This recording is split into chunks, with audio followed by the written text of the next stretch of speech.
In this lab, we'll be reacting zinc solid, so pure zinc metal, with concentrated hydrochloric acid, and this will give us zinc chloride. Now I put an X here because we're going to solve for the empirical formula of zinc chloride, so we need to find this ratio right here, and so we need to solve for this X. Hydrogen gas is also a product, so this needs to be done in the fume hood. Care must be taken with the HCl. This is a concentrated solution, so we have to be careful with that. Now, right here, we want to solve this empirical formula. For general chemistry students, if you recall your nomenclature rules, zinc is common as a +2 charge, chloride is a halogen, it's common as a -1. So this ratio right here is actually a 2-to-1 ratio. So from your nomenclature rules and chemical formulas, you should recall that the formula is ZnCl2, so we expect X to equal 2. So that's what we're going to look for in this experiment. Now, how do we actually run the experiment? So we're going to mix these reactants and get zinc chloride in solution, and then we'll actually heat up the zinc chloride solution, and I'll put an arrow here, the yield sign. The delta, the letter delta symbol, represents heat, and when we heat this, we'll evaporate the water and we'll get our zinc chloride solid. If you look at the net reaction of the entire process, the net reaction or the net equation is going to look something like this. And so in the experiment, we'll actually measure the mass of the zinc solid. At the end of the experiment, after we evaporate the water, we can actually measure the mass of the zinc chloride solid.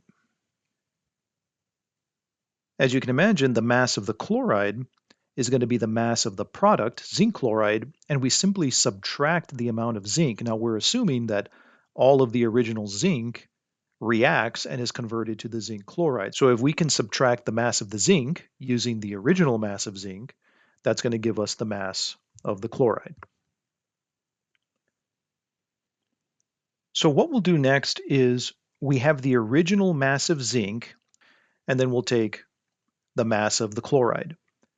We'll convert each one of these to moles using the atomic weight, and we'll get the moles of zinc and chloride. Then we can compare to get our empirical formula. Let's take a look at the experiment, and I'll come back with some sample data that I collected.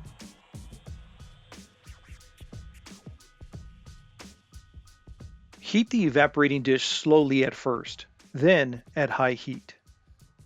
This will remove any water adsorbed on the dish. Using tongs, remove the dish, set it on a wire gauze, and let it cool to room temperature.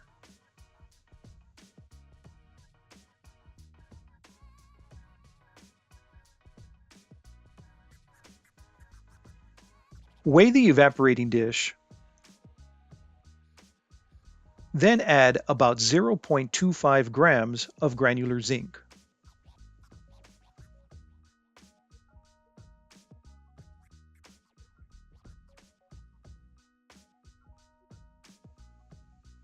Add about 15 milliliters of concentrated hydrochloric acid.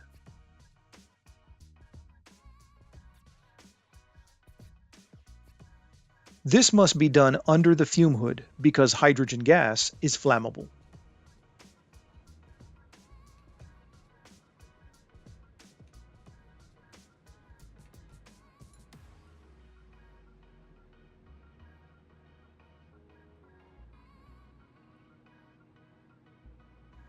When the bubbling has completely stopped, turn on the hot plate and gently heat the evaporating dish. Evaporate all the water.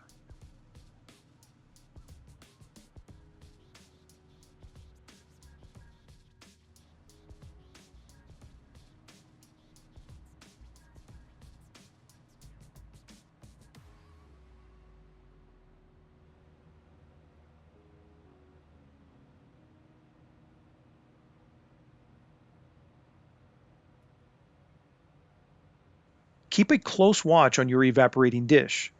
As soon as the water has evaporated, use the tongs to remove the evaporating dish and set it on a wire gauze. White zinc chloride remains. So here's some sample data.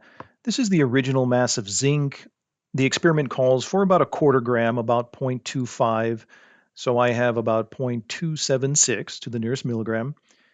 At the end of the experiment, this is the mass of the zinc chloride solid that was formed after the water evaporated. So here I have 0.588 grams.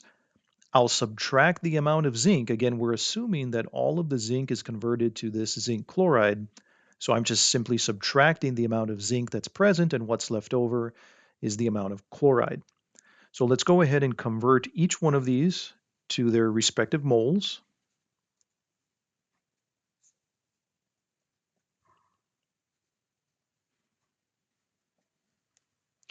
So right here we have the zinc. Now, I'll call this zinc 2 plus. Now we know zinc is common as a 2 plus. The mass of zinc and zinc 2 plus, of course, is going to be the same. Adding or subtracting electrons, subtracting 2 electrons in this case doesn't make a difference to the mass. So I'll call this zinc 2 plus. So here are the moles. And for empirical formula, we want the simplest whole number ratio. So we'll take each one of these moles and divide by the smallest number of moles. So of course, for zinc, this ratio is simply 1. And for the chloride, I get a ratio to 3 significant figures of 2.09. Again, we're expecting a 2 to 1 ratio. This actually comes out really close. If I look for percent error, I'm expecting a 2. I'll call this 2.00, and we'll divide by 2.00 times 100. And at least to 1 sig fig right here, this winds up being a nice 5% error. That's acceptable. We usually accept errors 5% or less, so this is okay. So our empirical formula, ZnCl2, looks good.